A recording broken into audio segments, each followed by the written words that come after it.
కేవలం 7,999 up to 10 kgs వరకు బరువు తగ్గి అధిక బరువు నుంచి వచ్చే ప్రధాన సమస్యలను దూరం చేసుకోండి. Welcome back. నెల్లూరు జిల్లా ఆత్మకూరులో టీడీపీ నాయకుడు నిర్వాకం అధికారుల మెడకు చుట్టుకుంది. శిథిలావస్థలో ఉన్న ఎంపీడీఓ కార్యాలయాన్ని కూల్చివేసేందుకు అధికారులు సన్నద్ధమయ్యారు.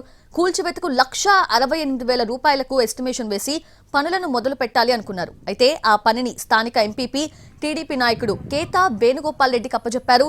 భవనం బ్రిటిష్ కాలం నాటిదై ఉండటంతో అందులో భారీ ఎత్తున రంగూన్ టేకు బయటపడింది.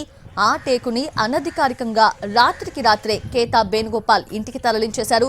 భవనం నుంచి బయటపడిన టేకు మొత్తం టెండర్ ద్వారా అధికారుల ఆధ్వర్యంలో విక్రయించాల్సి ఉంది. అయితే ఇక్కడ మాత్రం నిబంధనలకు విరుద్ధంగా టేకును టీడీపీ నాయకుడికి అప్పచెప్పారు. ఈ విషయం బయటపడడంతో గుట్టుచప్పుడు కాకుండా ట్రాక్టర్ల ద్వారా కలపను టీడీపీ నాయకుడి ఇంటి వద్ద నుంచి కార్యాలయం వద్దకు చేరుస్తున్నారు.